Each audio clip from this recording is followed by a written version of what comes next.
in the medical centre of the college and a new student. First, you have some time to look at questions 1 to 4.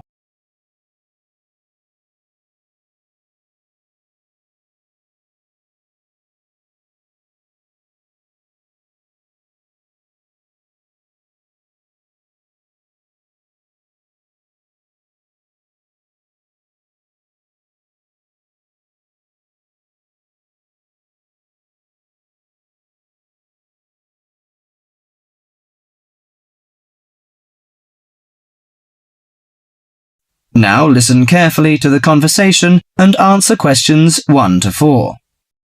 Hello, sit down, please. Thank you. Now, you are a new patient, aren't you? Yes, that's right.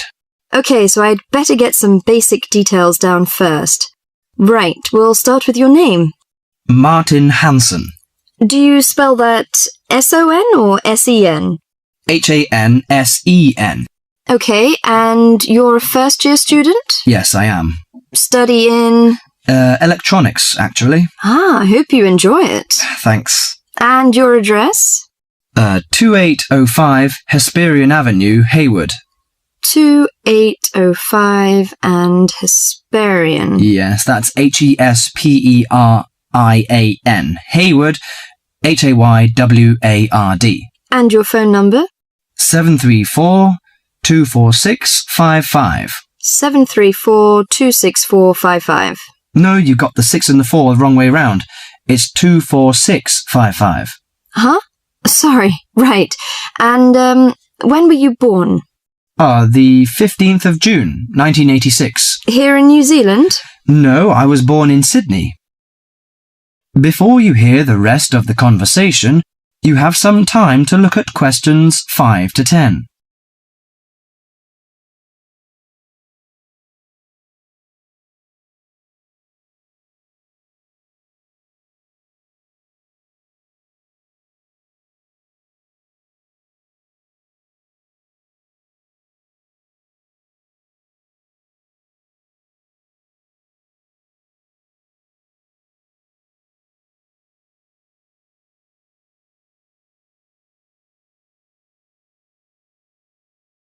Now listen to the conversation and answer questions 5 to 10. Good. So, what's your problem? Well, frankly, I wonder whether it is a problem. I get the blues, and it lasts for quite a while. I don't know how to... Yes, we all feel sad or get the blues now and again. Generally, our sadness lessens in time, and with the support of friends. However, if the depression leads to difficulty in thinking and greatly disrupts your daily routine, it can be evidence of a psychiatric problem. What do you feel exactly? I always feel sad and worthless. I find it hard to fall asleep and wake up early in the morning. How long has it lasted? Nearly half a month. Do you feel fatigue or loss of energy? Or you may have lost interest or pleasure in usual activities? Yes, sometimes. At first I thought I could overcome it by myself, but I failed, and I'm so glad that you came here. It seems that you are suffering mild depression from your symptoms. Depression? Yes, I feel depressed sometimes.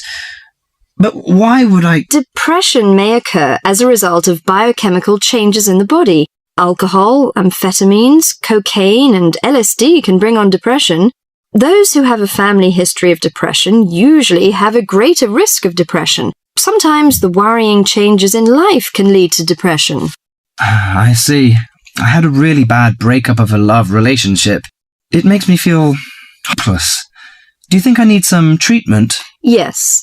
Antidepressant medications are often used to treat depression, if it is serious. But I don't suggest them at first because of the side effects. I suggest psychotherapy, which can give you support and help you regain control. So do I need to come here every day? No, I will arrange counselling sessions for you, which will last 12 to 20 weeks. You come here once or twice each week. The psychotherapy is directed at helping you gain insight and understanding about events in your life, which may have contributed to your depression. With growing insight, you can often learn more effective ways of coping with your feelings and changing your behavior. What can I do to take care of myself? Well, at first you should do some physical exercises on a regular basis, at least 3 times a week. How is your food? Do you eat well? Yes, I think so. I eat at my homestay family. Good. Find a hobby or a positive recreational activity to participate in once or twice a week. I know it's difficult for you, though. When you feel it's hard to overcome the depression, come to the counselling session. Remember, ask for help if the load is too heavy to handle. Yes, I'll try. So, when will my counselling session begin? I'm going to arrange that for you. That is the end of part 1. You now have half a minute to check your answers.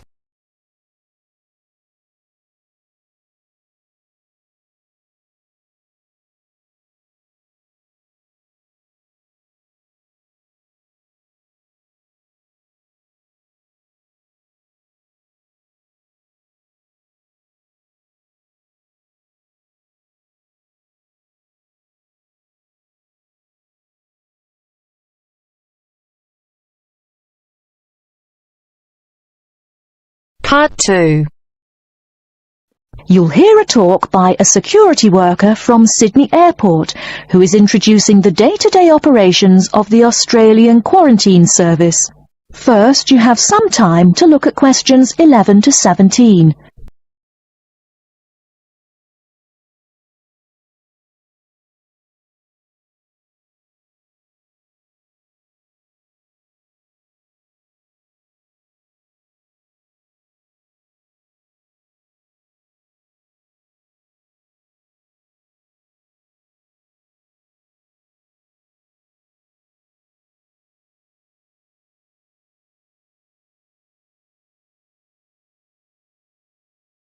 Now, listen carefully and answer questions 11 to 17. Hi everyone and welcome to Sydney Airport. Today I'll be giving you the inside information on the day-to-day operations of the Australian Quarantine Service here. We hope to provide you with a better understanding of why such heavy security regulations are necessary by educating you on how we operate and why we do the things we do. We're not here to try to persuade you to fly through Sydney Airport, though we hope you'll find your experience relatively stress-free and comfortable. First things first, our personnel. Can anyone guess how many people work at Sydney Airport? We have 200 alone working in Terminal 2, so can you guess how many in the whole airport? I heard someone say 360. That's getting closer. What? Did someone say 2,000? That's way too high. Sydney Airport actually employs 440 people. A lot, right? And about half of those employees work in security-related matters. Moving on to our not-so-human employees, let's come and see our favourite pooch, Milton. Milton is our best drug-sniffing dog on the force. He's friendly to most people. You can even come pet him at the end of our tour. Burnouts, beware though. He'll find everything. Notice that even though there are so many of us around him, Milton stays quite calm. This is the precise reason he was chosen for the job. Dogs that are chosen are not predisposed to sniff out different narcotics. That's something we teach them already. So here's a part of the airport most people never notice, the cargo transport terminal. This is where packages are shipped to and from. Normally, we ship around 4,400 packages per month.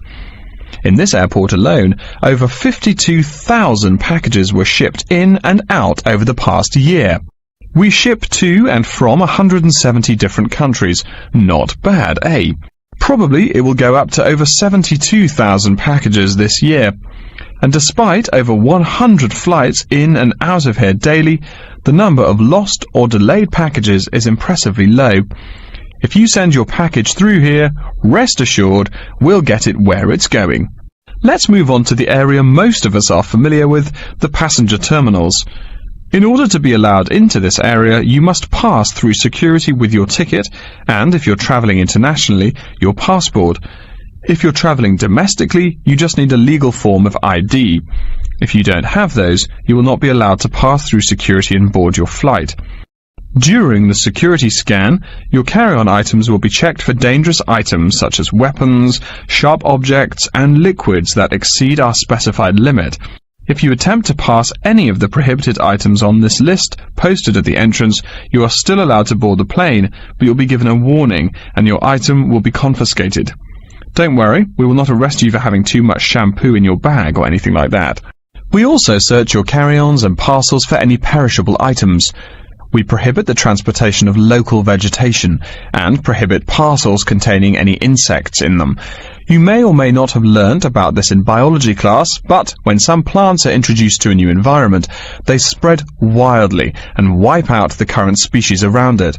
It is important to control the introduction of new plants into an ecosystem, so we must prohibit the transport of any fertile seeds. So what happens to parcels containing possibly suspicious items? It's of course something we do not take lightly here. If an object passes through the scanner that appears suspicious in any way, it is separated out for manual search by a member of our trained security personnel. If an illegal plant or simple sharp object like a pocket knife is found, it is simply disposed of in our biohazard waste containers, and the package itself is returned to the sender, or passenger if it is for a passenger flight. More serious weapons are reported to higher authorities for investigation. Before you hear the rest of the talk, you have some time to look at questions 18 to 20.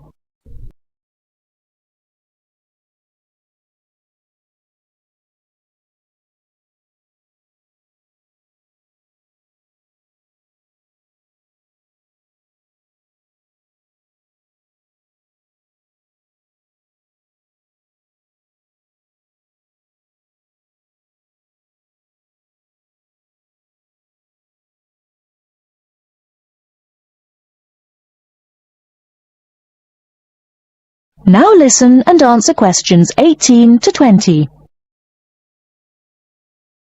As far as parcel security, the material of the parcel is important. For shipped goods, the most common material used and the most widely accepted is paper. Make sure it is packed sturdy enough with no rips or tears. We've definitely had packages rip open before due to haphazard packing. A more common problem, though, is the package labels. When an item does not make it to the right place, this is the most common reason. The label may not be in the right place or marked clearly enough. If you're receiving any items from abroad that must be declared, please remember our guidelines in order to ensure the timely delivery of your item. Make sure it is packed correctly, and we ask that you notify customs between 2 and 10 days within the item's scheduled arrival date. Okay, before we move on, are there any questions? That is the end of part 2. You now have half a minute to check your answers.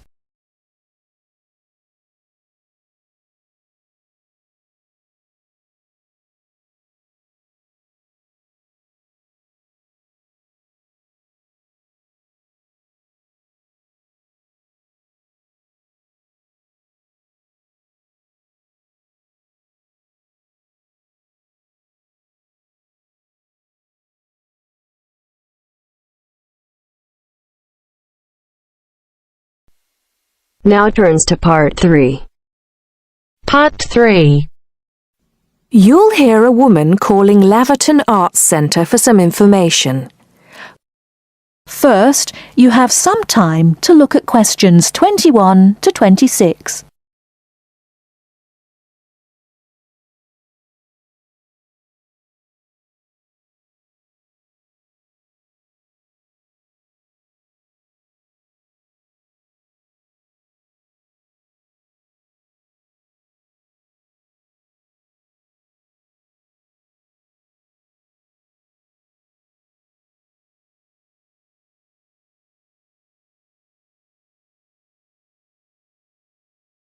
Now listen carefully and answer questions 21 to 26. Laverton Arts Centre. How can I help you? Hello. I've been to the Arts Centre a few times recently, and I understand you have this scheme for regular visitors. The Friends of Laverton Arts Centre? Yes, that's right. I wonder if you could tell me a little about it.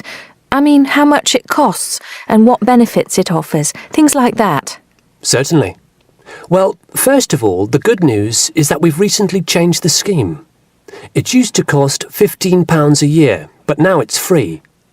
All you have to do is fill in an application form.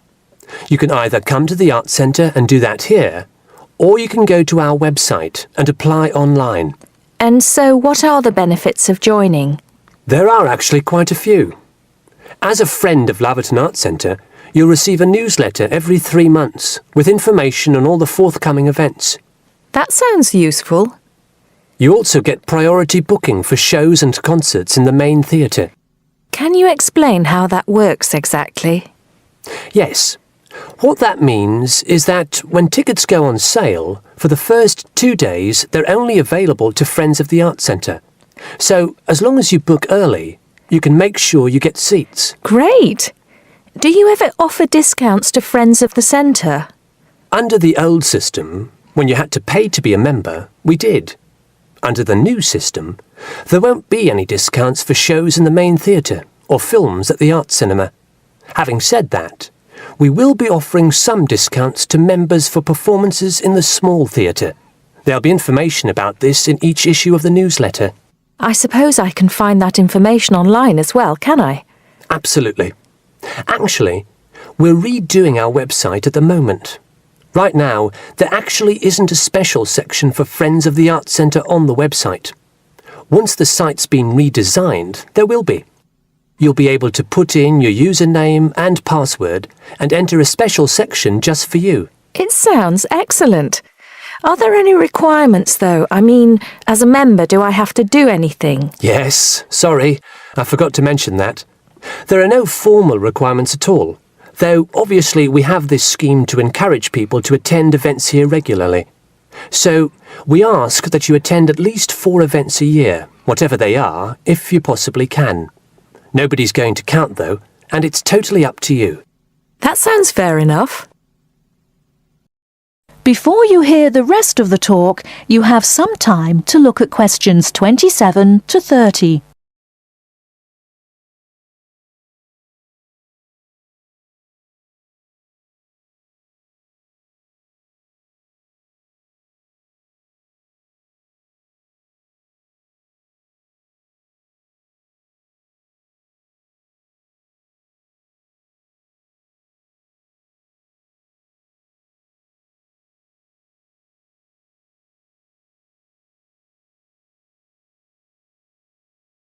Now listen and answer questions 27 to 30.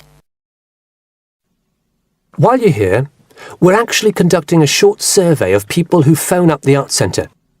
Would you mind if I asked you a few questions? It'll only take a couple of minutes. Sure, no problem. Thanks a lot. So, how many times have you visited Laverton Arts Centre in the last 6 months? Well, I've only lived in the area for the last 4 months, so not that many times. 3, I suppose. Yes, that's right. Fine. And how did you first find out about the Arts Centre? Let me think. Oh, yes, a friend invited me to a concert, and I came with her.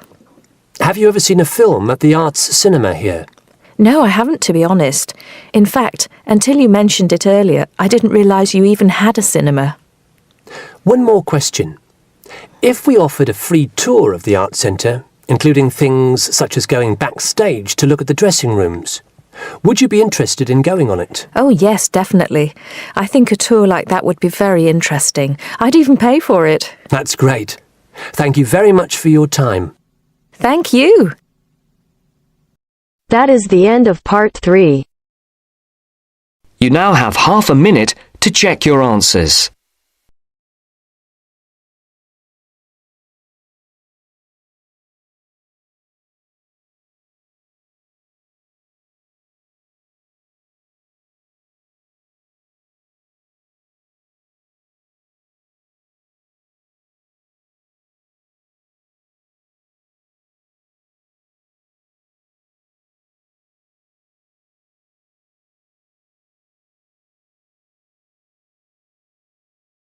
Now turns to Part 4. Part 4. You will hear a lecture about Crocodylus niloticus and its living habits. First, you have some time to look at questions 31 to 40.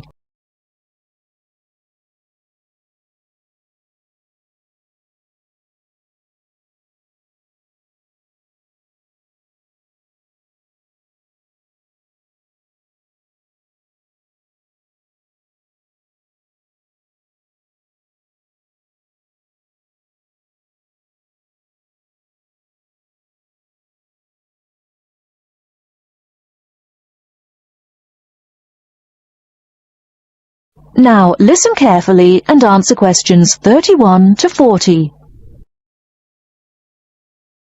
Good morning. Today we will continue our study of Crocodylus niloticus by talking about its living habits. We've already discussed the evolutionary attributes that set it apart from its crocodile relatives. Does everyone remember that? Yes, it has an extremely narrow snout and 3 or 4 rows of protective scales on its back, as compared to 2 rows on other members of the Crocodylus genus. Let's take a look at how these carnivorous man-eaters live, where they live, and finally, whether they really deserve their vicious reputation. To start, I'd like to address a great question posed to me by a student during yesterday's office hours. We talked about the distribution of crocodiles in Africa and saw that they are highly concentrated in the south and west of the continent. This student noticed that on the map displaying the distribution of crocodiles across Africa, there were no crocodiles in the northern region, and found no mention in the literature of the existence of crocodiles in the north of Africa. Why might there be no crocodiles in North Africa? Let's save this question for later in the lecture. To find out more about the social habits of the African crocodile, one researcher named Tara Shine of the University of Ulster in Northern Ireland conducted a survey of the wetlands in Mauritania and received reports of 46 crocodiles living in one group, or float as we say when referring to crocodiles, though the usual number is a little less than half of that. In general, crocodiles are more highly concentrated in wet subtropical environments, near bodies of water and rich vegetation. While South American crocodiles thrive in cool rainforests, the African crocodile is more equipped for heat. Though they can survive at the hot temperatures found in some deserts, they are not equipped to handle dry climates, and thus cannot survive in places like the Sahara Desert of North Africa. As cold-blooded animals, crocodiles' core temperatures fluctuate from their average of 38 degrees Celsius as external conditions change. Thus, they need to avoid extreme temperatures. Others live an underwater life, keeping a body temperature close to that of the water. As their own unique method of regulating their body temperatures, some African crocodiles have made dens by digging holes in the ground to provide themselves with a cool, dark place to retreat from the hot African sun. Speaking of the hot African sun, let's go back to the question asked at the beginning of the lecture. We know that there used to be crocodiles in northern Africa, yet today there are none. What are some possible explanations for this? Some students have suggested that the African crocodile has evolved from a desert creature into a wetland creature, thus causing them to migrate south for more appropriate conditions. Others presume that the crocodile was hunted out of northern Africa by a fiercer predator. While these are intelligent guesses, the real story is a little bit different. The key to this migration is that the Sahara Desert did not always cover the north of Africa. About 8,000 years ago, the land was fertile wetlands, perfect for breeding crocodiles. Over time, though, the area dried out and the wetland slowly turned to desert, leading the African crocodile to migrate south to the marshlands they call home today. Some crocodiles did, however, adapt to living in dry conditions. In Mauritania, some crocodiles have learned to survive in an area where they can go up to 8 months with no water, by spending the driest of times in what's called a torpor, or short period of hibernation. To utilize every bit of rainfall, these desert crocodiles dig underground caves that collect runoff, thus staying cool and hydrated. During the mating period in November and December, males attract females to their viciously protected territory through a number of behaviors that range from snapping their jaws all the way to sending infrasonic pulses through the water. Afterwards, the female digs a hole up to 60 centimeters in depth to store the eggs for an 80-day incubation period. The female protects these eggs during the period, and sometimes even helps crack the eggs with her snout at the end. These teeth-gnashing carnivores are softer than we think. Although these vicious creatures have attacked humans on a few occasions, the residents are not afraid of them. In fact, they show a great deal of reverence towards these wondrous creatures. Some say that crocodiles bring water to their habitat, so if they leave, they will bring the water with them. Obviously, this is not true, but it demonstrates the admiration the inhabiting people have for crocodiles. Generally, crocodiles do not predate on humans. They attack when humans populate the crocodile's habitat, instilling fear and uneasiness in the crocs. Like any other species, crocodiles are known to attack when feeling fear. There's still a lot more to be discovered about the African crocodile. Researchers want to know more about the population size, how many crocodiles inhabit Africa in all, how they form separate floats, etc.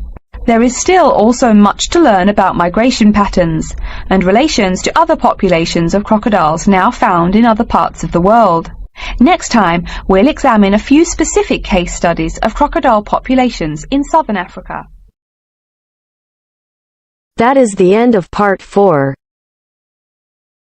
You now have half a minute to check your answers.